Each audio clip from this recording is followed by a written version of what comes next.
उसने कांपती आंखों से अपने पति अथर्व की ओर देखा। कायर है ये, बस नाम का पति है। दीदी, आप उस फटीचर को तलाक क्यों नहीं दे देती? जब मेरी शादी हो रही थी तब तो किसी ने कुछ नहीं कहा। बेटा, अगर तुम शादी नहीं करती तो तुम्हारे दादाजी हमें जायदाद से निकाल देते।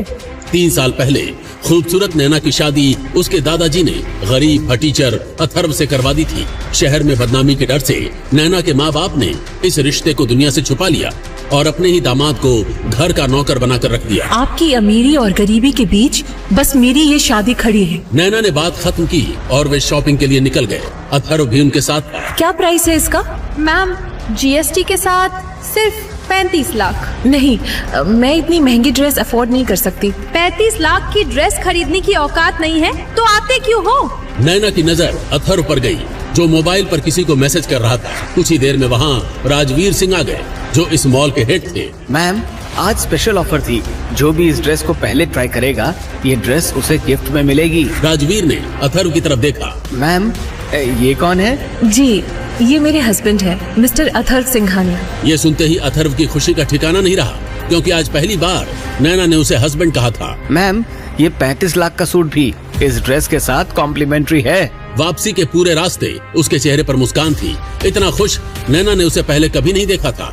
घर पहुंचती अथर्व फिर अपने काम में लग गया, लेकिन नैना के मन में एक हल्का सा शक उठ चुका था। शनाया, कहीं ये ड्रेस अथर्व ने तो नहीं दिलवाई? जिसके अपने कपड़े फटे हो वो तुम्हें 35 लाख की ड्रेस दिलवाएगा? अगले दिन नैना की कजिन तानिया की रिंग सेरेमनी थी, लेकिन अथर्व बेचैन था क्योंकि नैना अभी तक नहीं पहुंची थी। तभी उसने नैना को हड़बड़ी में आते देखा। उसकी कलाई पर खरोच का निशान था और आंखों में आंसू थे। मुझे मेरी वाइफ की आज की पूरी डिटेल चाहिए। कुछ ही देर में नैना वही ब्लैक ड्रेस पहनकर नीचे आई, लेकिन उसकी आंखों का दर्द अथर्व से छुपा नहीं। मैं बाहर इंतजार कर रही हूँ। अथर्व भी ब्लैक सूट पहनकर आया। दोनों जैसे ही पार्टी में दाखिल हुए हर नजर बस उन्हीं पर टिक गई। आज अथर्व के सामने नैना भी फीकी लग रही थी। तभी 2 लड़के नैना को घूरने लगे। उन्हें देखते ही नैना का हाथ डर से हल्का सा कांप उठा। अथर्व ने बिना कुछ कहे उसका हाथ थाम लिया। नैना चौंक कर उसकी तरफ देखने लगी। आज अथर्व की आंखों में वो मासूमियत नहीं थी। नैना को उसके साथ सुरक्षित महसूस हुआ। तभी फोन बज उठा। सर, अमन सिन्हा ने बिजनेस मीटिंग के बहाने नैना मैडम को होटल बुलाया था और वहाँ उसने जबरदस्ती करने की कोशिश की, लेकिन मैडम किसी तरह बचकर निकल आई। ये सुनते ही अथर्व के अंदर गुस्से की आग भड़क उठी। तभी उसके फोन पर कुछ फोटो आए। अथर्व ने एक नजर में पहचान लिया। वो वही लड़का था जो अभी नैना को घूर रहा था। नैना की आंखों से आंसू बह निकले। उसे पता था उसका फटीचर पति कुछ नहीं कर सकता, लेकिन अगले ही पल अथर्व का मुक्का सीधे उस लड़के के सीने पर पड़ा। नैना हैरानी से देखती ही रह गई। अगले ही कुछ सेकंड में अथर्व ने बाकी सबकी हड्डियां तोड़ दी। चारों तरफ सिर्फ कराहने की आवाजें गूंज रही थी। ये हाल देखकर अमन खुद डर से कांप उठा। क्या हो गया है तुम्हें? 3 साल में मैंने तुम्हें कभी इतने गुस्से में नहीं देखा। 3 साल में मैंने तुम्हारी आंखों में आंसू भी नहीं देखे। अथर्व ने गुस्से में एक जोरदार पंच अमन के मुंह पर जड़ा। उसके 4 दांत हवा में उड़ गए। नैना का परिवार जो 3 सालों से अथर्व को बेइज्जत करता आया था, आज अथर्व का ये रूप देखकर डर गया। नैना, रोको उसे। वो मिस्टर सिन्हा का बेटा है। उसे कुछ हुआ तो पूरा शहर जल जाएगा। वो नहीं रुकेगा माँ। वो मुझसे दीवानगी की हद तक प्यार करता है। अथर्व की नजर नैना की कलाई पर पड़ी जहाँ अभी भी जख्म के निशान थे। इसी हाथ से छुआ था ना उसे। अथर्व ने अमन का हाथ पूरी ताकत से मरोड़ दिया। अमन की चीख गूंज उठी। उसी वक्त अमन का बाप सिन्हा वहाँ आ गया। वो आदमी जिसका नाम ही शहर में खौफ पैदा कर देता था। मिस्टर सिन्हा, ये मेरे हस्बैंड है। मैं आपसे माफी। तुम्हारा सर किसी के आगे झुके, ये मैं बर्दाश्त नहीं कर सकता। तुझे मैं इतना मजबूर कर दूंगा कि तू खुद अगले 5 मिनट में मेरे जूतों पर नाक रगड़ेगा। बीवी की इंसल्ट से पागल हो गया अथर्व, जैसे आज उसे और उसके बेटे को जिंदा गाड़ देगा। तभी मिस्टर सिन्हा ने कहा, इस लड़के को तो सबक सिखाना ही पड़ेगा। उसने जल्दी से अपना फोन निकाला और सीधा कमिश्नर को फोन लगा दिया। कमिश्नर ने जैसे ही फोन उठाया तो उसने कहा, अरे सिन्हा साहब, आज हमें याद कैसे किया? तभी मिस्टर सिन्हा ने सारी बात उन्हें कॉल पर बता दी। ये सुनकर नैना ने कहा, सिन्हा अंकल, इसमें इसकी कोई गलती नहीं है। इसकी जिम्मेदार मैं हूँ। मेरी वजह से ये नौबत यहाँ तक आई। आज अथर्व ने पहली बार नैना को उसके लिए बोलते हुए देखा। उसकी आंखों से आंसू बह रहे थे। वहीं विजय अग्रवाल भी अथर्व को गुस्से में देख रहे थे। उन्होंने मिस्टर सिन्हा के पास जाकर कहा, आपको इस लड़के के साथ जो करना है कीजिए।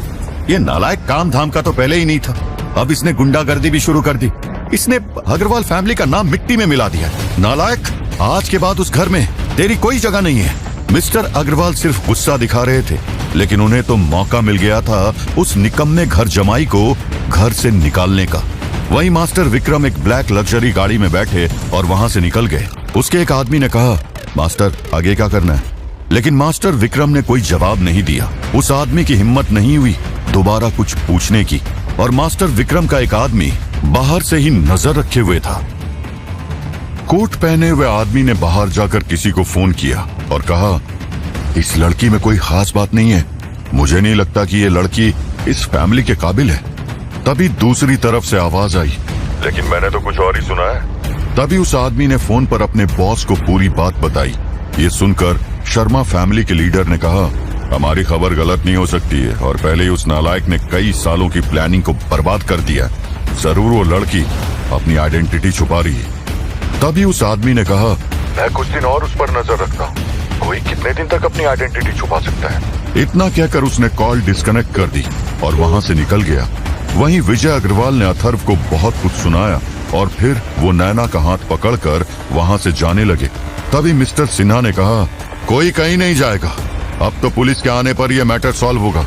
और लड़के, तुमने मेरे बेटे पर हाथ उठाकर बहुत बड़ी गलती की है, यह अभी थोड़ी देर में पता ही चल जाएगा। अथर्व उसे देखकर मुस्कुराने लगा, जिसकी वजह से मिस्टर सिन्हा की आंखें गुस्से से लाल हो गई थी।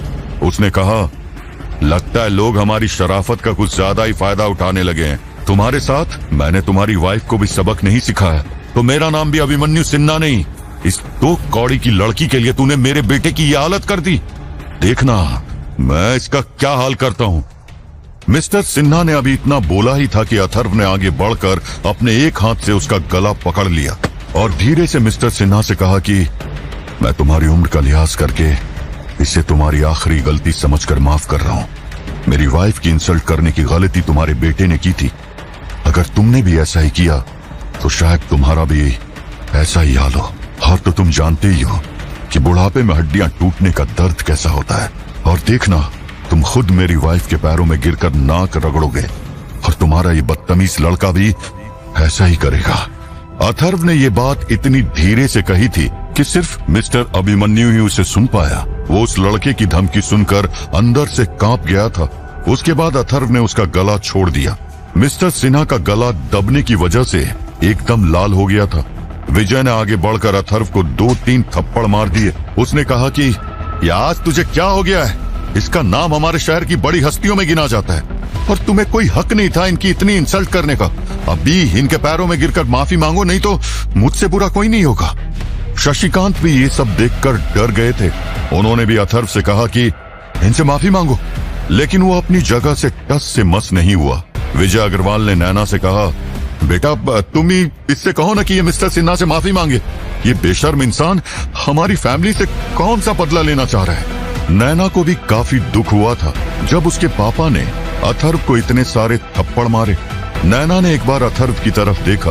उसकी बॉडी लैंग्वेज से ही पता चल रहा था कि वो माफी मांगने के लिए तैयार नहीं था। नैना को समझ नहीं आ रहा था कि ऐसी सिचुएशन में वो क्या करे, क्योंकि उसे ये भी डर था कि कहीं अथर्व को पुलिस पकड़ कर न ले जाए। उसे मिस्टर सिन्हा की पावर का अंदाजा था। मिस्टर सिन्हा तो उस लड़के की वार्निंग से इतना डर गया था कि उसकी हिम्मत ही नहीं हुई आगे बोलने की। जब मिस्टर सिन्हा ने उस लड़के को ऐसे थप्पड़ खाते हुए देखा तो वो भी हैरान हो गए थे कि आखिर ये लड़का चीज क्या है, और उनकी थोड़ी हिम्मत बढ़ गई। उन्होंने चिल्लाते हुए अथर्व से कहा कि अभी देखना तुम्हारा क्या हाल होता है, लेकिन हाँ, अगर तुम मेरे पैरों में गिरकर माफी मांगते हो तो मैं तुम्हें माफ करने की सोच सकता हूँ। उसकी बात सुनकर अथर्व उसे ऐसे देखने लगा कि जैसे अभी उसे जान से मार डालेगा। ये देखकर मिस्टर अभिमन्यु सिन्हा और ज्यादा डर गए थे, लेकिन तभी उनकी नजर वहां पर आते हुए पुलिस वालों पर गई।